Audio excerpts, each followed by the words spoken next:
Bonjour tout le monde. Bon, je ne sais pas si vous avez remarqué, mais le soleil, lui, a décidé de se déconfiner. Donc, je ne sais pas s'il va se prendre une amende régulièrement, mais ça y est, il s'est dit j'en ai marre, ce qui est une bonne chose. Alors, on- je commence cette vidéo à 17h30 précise. Pourquoi? Parce que plus tôt dans la journée, j'ai eu mon ami Thibaut Azalzé au téléphone. Et mon ami Thibaut Azalzé, Thibaut, te voilà, tu vois, je suis au rendez-vous. Donc mon ami Thibaut Azalzé au téléphone m'a dit ouais, mais quand est-ce que tu fais ta lecture et tout ça? Et je lui ai dit de choisir l'heure en fait. Et, euh, et voilà, et il a choisi 17h30. Et donc cette lecture est dédiée spécialement à Thibaut. Il faut que je vous parle de Thibaut un petit peu. Bon, Thibaut est une sorte d'ours humain en fait, dont la prestance et le charisme sont évidents à tous ceux qui l'ont croisé. Euh, il est en train de, je pense pas trahir un secret, il est en train de bosser sur sa prochaine expo personnelle à la galerie Christophe Gaillard. Ça va tout déchirer. Donc quand vous serez déconfiné, bah c'est la première chose qu'il va falloir faire, c'est ça, c'est aller voir ce que Thibaut est en train de faire. Bon, moi j'ai des infos d'insider, donc je sais que ça va être chaud chaud. Euh, Là, ça me gêne parce que il est en train de me regarder du coup. Bon, enfin bref, voilà. Et, euh, et je trouve que c'est une bonne idée, ça, de dédicacer des lectures. Donc cette lecture est dédicacée à Thibaut et dédicacée du coup à Marlène, à Melchior, à toute la bande en fait. Et bon, elle est plus grande que ça, la bande. Et voilà. Donc je vous invite, en attendant son expo personnelle qui arrive, je crois, en juin, à aller sur son site pour découvrir son travail de sculpteur, de photographe. Thibaut Azalzé, avec un H et un Z. C'est beau comme nom, hein. Super beau, super chic. Euh, voilà, Thibaut, je t'aime. Mais tu es en couple, alors je respecte ça. Donc là, on va lire le chapitre 7. 7, donc de Vie et mort de la jeune fille blonde de Philippe Génada. Petit résumé. Donc, le quarantenaire un peu paumé va à un dîner chez des gens tous un peu barrés qui font des concours de claques dans la gueule et qui sont alcooliques. Il découvre pendant ce dîner que la fille qui l'a dépucelé il y a plus de 20 ans apparemment est la fille de son hôte, mais qui par la suite en fait est devenue droguée, prostituée, a le sida, que son père ne peut plus voir, qu'elle a menacé son père, etc. Enfin bref, et du coup il garde cette information secrète pour lui en fait, et il est sidéré par cette coïncidence. Voilà, 20 ans après, il est dans un dîner, et voilà. Et donc on en est au chapitre 7, donc il est rentré chez lui, complètement ivre-mort, mais il se réveille le matin et il se rend compte que donc, voilà quoi, cette fille qu'il a dépucelée dans un champ il y a...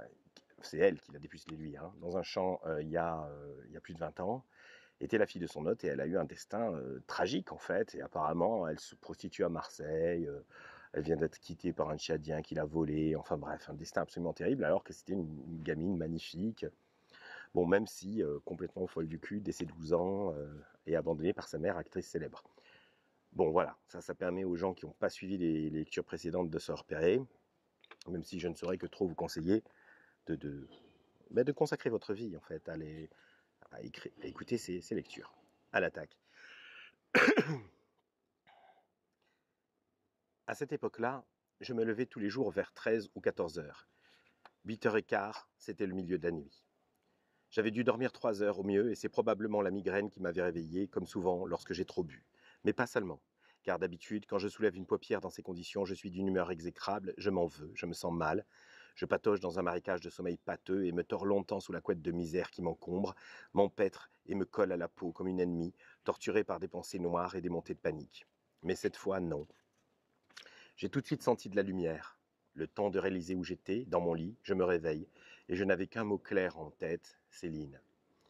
Ce que j'avais appris lors de la soirée avait eu le temps de reposer à l'intérieur, de décanter à mon insu, et m'apparaissait soudain plus nettement, sans la confusion consécutive à la surprise, sans les vibrations, sans le doute.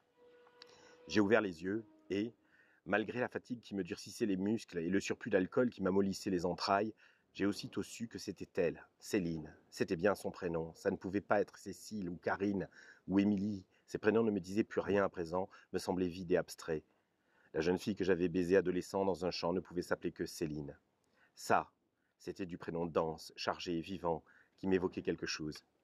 Et puis cette année-là, il ne devait quand même pas y avoir, dans le petit périmètre du Carcansmo-Buisson, en Gironde, 61 filles de 13 ans qui en paraissaient 20 les jambes écartées, et oui.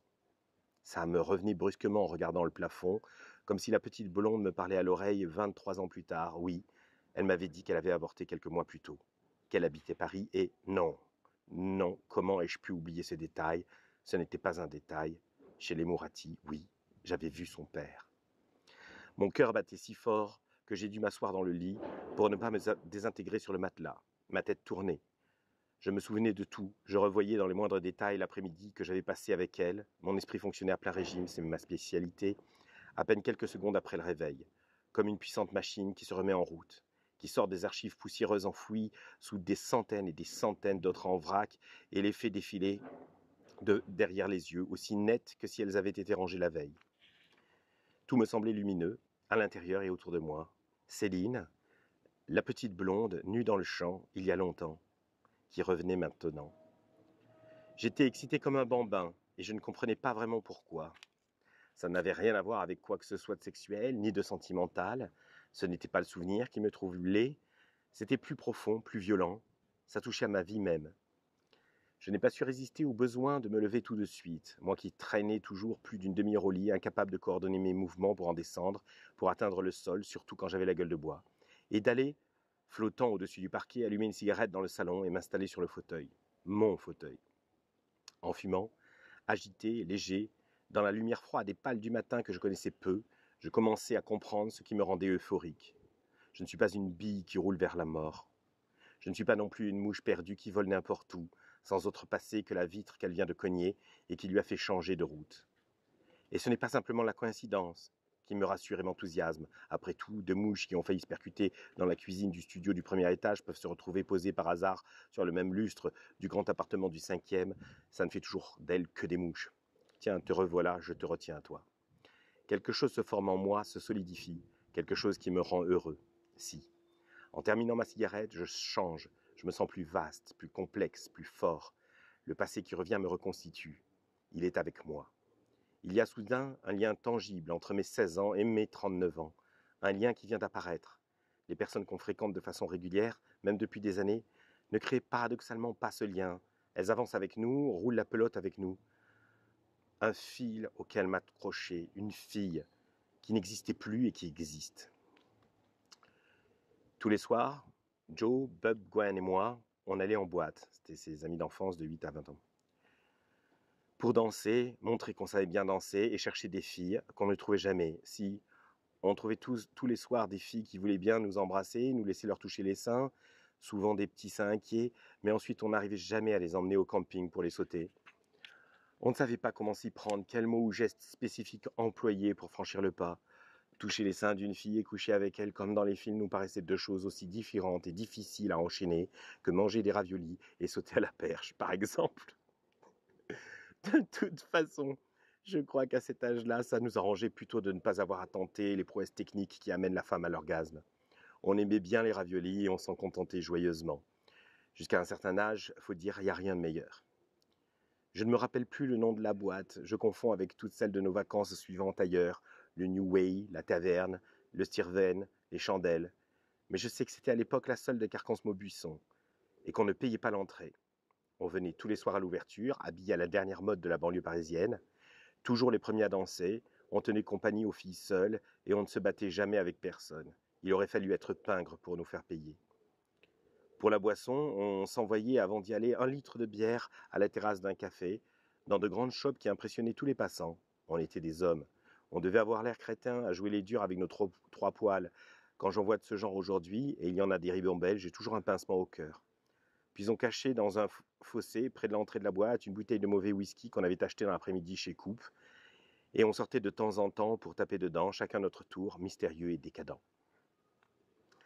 Un soir, alors que je laissais parler mon âme sur la piste, avec cette souplesse africaine, peul, je dirais, et cette grâce lascive qui donnait des vapeurs à toute créature de faiblesse dont les yeux innocents se posaient sur moi. C'est pas beau ça, hein? À toute créature de faiblesse dont les yeux innocents se posaient sur moi, je trouve ça super. Elle est foutue. Et faisait aussitôt sombrer son cœur d'enfant dans le puits sombre et visqueux et chaud, délicieux du vice inévitable. Une petite blonde s'est mise à danser juste en face de moi. Bon, je relis cette phrase. Je ne peux pas lire les parenthèses, mais je relis cette phrase parce que je trouve que c'est virtuose. Un soir, alors que je laissais parler mon âme sur la piste, avec cette souplesse africaine, peul, je dirais, et cette grâce lascive qui donnait des vapeurs à toute créature de faiblesse dont les yeux innocents se posaient sur moi, elle est foutue, et faisait aussitôt sombrer son cœur d'enfant dans le puits sombre et visqueux et chaud, délicieux du vice inévitable, une petite blonde s'est mise à danser juste en face de moi. Quel culot, quel courage. Elle était jolie, portait un t-shirt blanc très moulant, elle avait de gros seins malgré son jeune âge, je lui donnais une quinzaine d'années.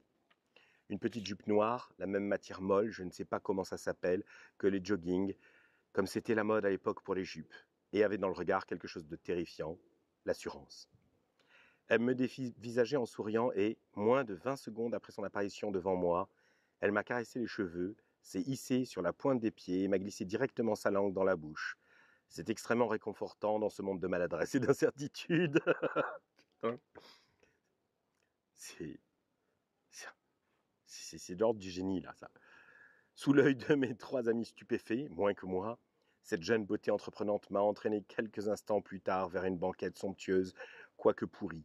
Mis à poser, s'est installée confortablement contre moi et a replongé sa langue dans ma bouche. Ouvre, j'y retourne, tout en me frottant consciencieusement sous la ceinture, avec une application et une régularité d'ouvrier ponceur. Pour ne pas être en reste et me donner une contenance plus valorisante que celle d'une chaise qu'on travaille, j'ai glissé ma main sous sa jupe et me suis mis à frotter sa culotte entre ses jambes avec vigueur, en prenant soin de lui écarter suffisamment les cuisses et de lui remonter suffisamment la jupe pour que Joe, Bub et Gwen, qui s'étaient assis l'air de rien à une table voisine, et lorgnaient vers nous, aussi discrets que 3 rhinocéros planqués dans un coin de patinoire, puissent se rincer l'œil. Ils voyaient mieux que moi, les salauds. Nous frictionnions, mais vous voyez, en fait, moi j'ai une sensation de... C'est comme un... C'est la misère welbeckienne, mais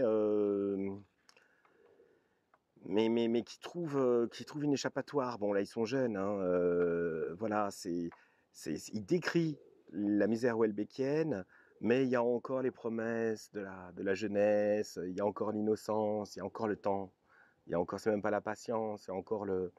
On reporte à plus tard, quoi, ce qui peut arriver. Donc c'est un autre moment de la boîte que les personnages ayant passé la quarantaine, paumés dans des boîtes ou dans des campings. Mais c'est le même sordide en fait. Mais je veux dire, sucré par la jeunesse en fait. Chez Welbeck, il n'y a plus de sucre en fait. Et en plus, il rajoute un peu de sel. Mais bon, enfin, les boîtes, je sais pas si vous êtes d'accord avec moi, mais c'est quand même... je sais pas, c'est sordide en fait. Je sais pas comment le qualifier. C'est vraiment l'endroit de l'abolition en fait. L'abolition de la communication, l'abolition de l'ambition, l'abolition de tout quoi. Et il s'agit même pas de bestialité, il s'agit de... C'est l'endroit de faillite en fait, la boîte de nuit. De l'endroit de faillite de notre civilisation.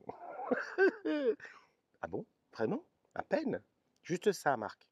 Oui, c'est la boîte de nuit et l'endroit de faillite de notre civilisation. Putain, c'est nul. Mais enfin, vous comprenez ce que je veux dire, en fait. Enfin, disons que je le pense, mais dit comme ça, c'est ridicule. Bon, on continue. Nous nous frictionnions mécaniquement les organes génitaux depuis une bonne demi-heure quand une fille plus âgée, 18 ans au moins, une vraie femme, et son copain sont venus lui tapoter sur l'épaule. Vous voyez pas qu'on est en train de s'astiquer, non? Pour savoir s'il voulait venir avec eux à la plage. Elle était debout avant que j'aie eu le temps d'enlever ma main de sous sa jupe et sauter de joie. Elle m'a demandé si je les accompagnais d'un ton détaché, presque distrait, qui m'a fait comprendre que ça lui ferait plaisir, évidemment, mais qu'elle ne se tordrait pas longtemps de désespoir si je restais là. Ceux qui ne savaient pas saisir leur chance, elle devait les oublier avant même d'avoir tout à fait tourné le dos. Le bras encore à moitié levé vers sa jupe. J'ai accepté aussitôt. Elle aurait pu me proposer d'aller casser des cailloux dans une carrière, j'aurais accepté aussitôt. Je suis sorti de la boîte en lui tenant la main, derrière les deux grands, accompagné par les hurlements muets de mes 3 amis, qui serraient les poings et priaient d'une part pour que j'arrive à bander, d'autre part pour que je n'éjacule pas trop vite, et enfin, si Dieu voulait, pour que ce soit un truc à 4. Qu'il est con. Mais à cet âge-là, on est con comme ça. Il le restitue bien. Il le restitue bien. Bon. L'homme, un petit bougre à mèche de la pire espèce, quand j'y repense, avait une voiture incroyable, une Ferrari, une Jaguar ou une Porsche, que venait sans doute de lui offrir son papa et sa maman pour l'aider à se lancer dans la vie. La femme, assise à côté de lui, était une brune incroyable, parfaite, belle et mince, avec de l'élasticité dans tout le corps, trop vieille pour moi, bien sûr, mais qui me semblait incarner ce qu'on pouvait rêver de mieux sur Terre en tant qu'homme exigeant mais simple, désireux de vivre dans le bonheur permanent. Oh putain. Ce que j'aime aussi chez Philippe Génada, c'est qu'il est toujours, et je trouve sans vulgarité, il fait parler les hommes en fait. Or, ça n'arrive plus tellement dans ce qui est publié, pour plusieurs raisons. D'abord parce que 9 lecteurs sur 10 sont des femmes, donc le marché s'adapte. La sociologie quand même du milieu de l'édition est ultra féminisée, en fait. Elle a aussi une sociologie, c'est un mélange, quelques évadés des classes moyennes qui ont rejoint beaucoup de femmes aristos, en fait. Je sais pas pourquoi, il y a plein d'aristos dans l'édition, de bidules, il y en a sous tous les livres. Et c'est une sociologie particulière, assez bourgeoise, et qui essaie de s'encanailler quelquefois, qui essaie de publier des choses un peu trash, mais qui ne connaît pas du tout le trash dans sa vie, même pas le risque, même pas l'inquiétude en fait, qui du coup ne reconnaît le trash que quand il est outrancier, publie donc des choses qui sont toujours dans les extrêmes, ou alors du volume pour notaire de province, quoi, histoire de caler la bibliothèque. Et donc, du coup, tout ce qui est comme ça, les paroles des hommes normaux, en fait. Normaux, un peu coquins, un peu, mais normaux, quoi. Ils sont pas dans des backrooms, ils sont pas dans des... Ils partent tous pas, ils sont des types normaux, quoi, qui sont ni rangés avec leurs chaussettes Burberry et qui plient pas leurs pantalons avant d'aller se coucher, et qui en même temps ne sont pas non plus des queutards décadents. Elle passe à l'as, en fait. Elle est, elle est pas repérable, en fait, par ce milieu. Ni assez trash, ni assez conventionnel. Et du coup, en fait, ce qui se passe vraiment dans la tête des hommes est complètement zappé. Et à côté de ça, on a plein de livres publiés par des femmes, quelquefois extraordinaires. Hein. J'ai lu celui d'Emmanuel Pagano, etc. Je suis pas en train de... Mais ce sont les femmes qui parlent des hommes, en fait, dans la littérature française, qui font parler les hommes, la plupart du temps. Et évidemment, elles sont complètement à côté de la plaque, la plupart du temps. Hein. Presque tout le temps, en fait. Exactement comme quand les hommes font parler les femmes. Hein. Mais les hommes, ils les font pas parler. Et ils les mettent en scène dans leurs romans. Les femmes, ils les font pas parler. Ils sont peut-être plus prudents, ou alors ils sont pas intéressés à ce qu'elles parlent. Tandis que les femmes qui écrivent, elles font parler les hommes, mais c'est des hommes que je connais pas, jamais rencontrés. J'en ai jamais rencontré, pourtant j'ai rencontré beaucoup de monde. Hein. Comme les journaux pour hommes, c'est des trucs où il y a des meufs à poil et des bolides et des conseils de musculation. en fait, l'angle mort de notre société, c'est l'univers émotionnel, romantique, sexuel des hommes, en fait. Qui est nié, qui est même censé ne pas exister, puisque c'est bien connu, la masculinité, en plus d'être toxique et basique, donc ils veulent juste tringler, quoi. Alors que si vous voulez mon avis, c'est le sexe romantique. Hein, je dirais la femme est pragmatique hein, et hypergame, ou complètement en guerre contre l'objet de son désir. Ça, c'est pour le féminisme. Mais c'est les hommes, en fait. Enfin, d'ailleurs, si on compile dans tous les domaines, musique, littérature, cinéma, voilà, c'est une invention masculine, le romantisme. Les sentiments, amour toujours. Voilà. Donc, car souvent femme varie. Mon Dieu, Marc, est-ce que tu te rends compte le nombre d'animosités que tu vas t'attirer en disant des choses pareilles? Oh, mais ça va, c'est pas grave, je suis sur mon balcon. J'ai le droit d'ériger tranquillement mon phallus, tranquille. Voilà, c'est tout. Et puis moi, je suis vieux, je suis old school. Puis je suis corse. Hein, je ne suis pas un continental dressé. Donc, on va continuer après cette considération. Donc voilà, donc en fait, c'est très rare. Et je ne sais pas comment il s'est débrouillé, mais Philippe Génada, il a réussi à. C'est la voix d'un homme véritable, en fait. Et donc, il a réussi à faire entendre la voix d'un homme normal, quoi. Avec ses doutes, avec son désir, avec les complications de son désir, avec ses sentiments, avec. Voilà, et sans que ça soit outré, hein, ou désespéré. Voilà. Je trouve, euh, je trouve que c'est très rare, en fait. Alors, j'en étais où? Putain, j'en étais où? Bon, j'avais d'abord pensé que c'était la sœur de la mienne, hein? Ah, de la jeune fille blonde. Mais après tout, je n'en savais rien. C'était peut-être une copine, une cousine, une voisine. En tout cas, elle était ce qu'on pouvait rêver de mieux sur Terre. Mais la mienne me convenait parfaitement. Je ne pouvais pas plus envisager avoir une quelconque histoire avec la grande qu'Isabelle Gianni ou Ava Gardner. Nous, les petits, nous étions assis à l'arrière. La voiture de course fonçait dans la nuit. Je ne réalisais pas ce qui m'arrivait. En quelques secondes, j'avais changé d'univers, téléporté de ma vie normale à celle-ci, et ce n'était pas fini. J'avais, littéralement, l'impression d'être à bord d'une fusée qui partait vers Mars. Sur la plage, éclairée par la lune presque pleine et deux réverbères au bord de la route, la grande et son blondinet se sont déshabillés. J'étais assis dans le sable à 2 mètres derrière eux, à côté de la mienne. Je n'étais que deux gros yeux. Je ne bougeais plus un cil. C'est pas beau ça. Je n'étais que deux gros yeux. Ça, je trouve ça brillant en fait. Je ne bougeais plus un cil, je respirais comme un iguane en état d'hypnose. C'est à la fois hilarant et en putain, c'est tellement juste. Je n'étais que de gros yeux, je ne bougeais plus un cil, je respirais comme un iguane en état d'hypnose. La femme. Après avoir enlevé son t-shirt, elle s'est tournée vers nous pour nous dire quelque chose, mais je n'ai pas entendu. Je n'étais que de gros yeux sur ses seins. Je ne pouvais pas croire que j'étais en train de voir ses seins. Je n'en avais pas encore vu beaucoup des seins, et en tout cas jamais jamais des comme ça, et jamais sous un aussi joli visage. Elle s'est retournée vers la mer et a défait la ceinture de son pantalon. J'entrais en vibration, j'avais peur que ça se voie. Elle a baissé son pantalon, elle portait un string blanc. C'était la première fois que je voyais une fille en string. Elle avait des fesses fantastiques, rondes et rondes. J'allais bientôt émettre un son strident, trembler comme une machine infernale, puis exploser en 1000 morceaux bouillants. C'était trop pour moi. Je n'avais pas encore le voltage nécessaire pour encaisser ça. Oh, c'est génial. Ça, un mec à 16 ans, c'est ça en fait. C'est génial.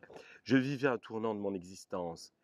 Et malgré les plombs qui sautaient un à un à l'intérieur, malgré l'odeur de grillé qui devenait incommodante, je gravais chaque fraction de seconde, chaque centimètre de son corps miraculeux dans mon esprit.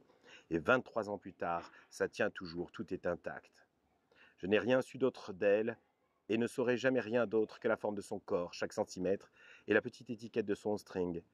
Mais c'est toujours ça, et elle doit être loin de se douter qu'un quart de siècle plus tard, j'en parle encore. Elle s'est mise à courir vers la mer avec son fiancé, qui, lui, avait même ôté son slip. J'étais à 3500 km de la boîte et de mes 3 amis. Je venais de passer de l'autre côté, d'atterrir dans le monde de rêve des adultes, où tout est possible. Quand ils ont plongé dans le noir, la petite blonde s'est rematérialisée près de moi. Pendant 30 secondes, je l'avais oubliée. J'ai alors compris que je n'étais pas un spectateur invisible, que nous faisions nous aussi partie de la scène, comme des personnes normales, et qu'il était éventuellement question que nous nous déshabillions nous aussi pour courir nus vers le noir. D'un côté, ça me donnait des palpitations frénétiques, car ça signifierait que ma jeune partenaire allait enlever ses vêtements sous mes yeux, comme dans un pipe-show en plein air. Et elle, ce serait encore mieux que la grande, plus excitant, car elle était accessible et disponible, elle était à moi. De l'autre, ça me nouait l'estomac, car ça signifierait que j'allais devoir enlever mes vêtements devant elle d'un air décontracté, puis courir vers la mer comme si de rien n'était, gracieux. Or, je savais bien que je n'étais pas prêt, pas encore acclimaté. Ces gens étaient beaucoup trop détendus et naturels pour moi. Ils connaissaient tout de la vie, évoluaient avec aisance dans le monde et ne se souciaient plus de rien. Je ne savais absolument pas ce que je voulais, j'étais perdu, j'avais mal partout. Heureusement, elle n'a pas évoqué la possibilité de les imiter. Nous avons discuté dans la nuit atlantique, c'était reposant. C'est beau ça aussi, hein. Nous avons discuté dans la nuit atlantique. C'était reposant. Elle m'a dit qu'elle s'appelait Céline, donc, qu'elle habitait Paris et qu'elle avait 13 ans. Ce qui m'a surpris m'a paru tout de même un peu jeune, pas au point cependant de me faire reculer. 2 ans plus tard, j'aurais pris mes jambes à mon cou en essayant d'oublier au plus vite que j'avais failli souiller une fillette, vieux vicieux. Mais là, ça ne me dérangeait pas le moins du monde. Je n'avais après tout que 16 ans, 3 de plus qu'elle, et 13 ans d'âge mental, tous les feux étaient au vert. Quand les 2 grands très à l'aise sont revenus de leur baignade, essoufflés et ruisselants, et qu'ils ont compris que nous n'avions rien fait d'autre que parler, déboussolé, j'avais complètement oublié que nous étions peut-être aussi là pour que je la culbute en vitesse loin des regards, comme quoi j'avais encore du boulot avant de devenir un homme, de ceux pour qui la vie est un terrain de jeu. Viens là, petite, je t'offre un tour de manège. Et ils ont décidé qu'il était temps de retourner vers la boîte, la foule, les jeunes qui ne connaissaient rien. À l'arrière du bolide, Céline m'a fixé un rendez-vous pour le lendemain après-midi au croisement de 2 routes à l'écart du village, vers l'intérieur des terres. Il faut quand même qu'on baise. La veille encore, la seule idée de devoir être confronté à un rapport sexuel, avec tout ce que cela exige de technique et de précision, m'effrayait. Les problèmes d'emboîtement et la grenadine collante ne m'avaient pas laissé que des souvenirs encourageants. Bon, ça, c'est une référence au chapitre précédent. Alors imaginez qu'on puisse me proposer, où il a failli être dépucelé, enfin bref, c'était une demi-première fois ratée. Alors imaginez qu'on puisse me proposer un rendez-vous dans l'après-midi pour que je m'attelle à la tâche, comme si j'allais chez le dentiste. Non, ça m'aurait glacé le sang. Mais ce que je venais de vivre sur la plage, loin de tout, m'avait transformé. Même si je n'avais rien fait, il me semblait avoir franchi un écran invisible contre lequel je butais depuis quelques mois. J'avais été tiré par la main dans l'autre monde et aussitôt intronisé. Les 2 adultes ne semblaient pas gênés par ma présence. Quand on se met nu devant quelqu'un, c'est, je pense, qu'on le considère comme l'un des siens, ou comme un bébé, mais mon immaturité et mon manque de confiance en moi avaient des limites. Je me sentais désormais capable de tenter le coup de la prouesse virile, même programmée. Du moins mentalement capable. Et puis la petite Céline paraissait si forte, si sûre d'elle. Cet aplomb dans ses yeux, à 13 ans. Elle m'impressionnait. Elle s'occupait de tout. C'était le genre de fille qui savait jongler avec les problèmes de la vie. Bon, voilà, c'est énorme. On a fini chapitre 7. Et voilà. Hein. Bon, alors la pauvre petite là qui sait jongler avec les problèmes de la vie, bon, elle finit. On connaît la suite en fait. Donc elle finit dégradée, complètement prostituée, camée, séropositive, volée, frappée, complètement dépravée, avilie. Et donc il y a l'illusion en fait au début de cette assurance qui croit voilà, qui franchit en fait des barrières qui n'existent pas dans cette assurance-là et qui s'imagine toute puissante, ça va très très mal finir. Mais c'est pas ce qui est fort dans ce livre. Ce qui est fort, c'est que donc voilà, il en entend parler 23 ans plus tard et là, il a fait la connexion en fait. Il s'est réveillé, il a vraiment fait la connexion et tout lui revient à la mémoire. Et ce qui est intéressant, c'est la suite en fait. Qu'est-ce qu'il va faire de ça en fait? Et voilà. Et donc avec la science consommée du suspense qui est la mienne, je vous donne rendez-vous à demain pour le chapitre 8. Et encore, et j'envoie un dernier big up à Thibaut Azalzé, à qui cette petite séance est dédicacée. Thibaut, je t'aime.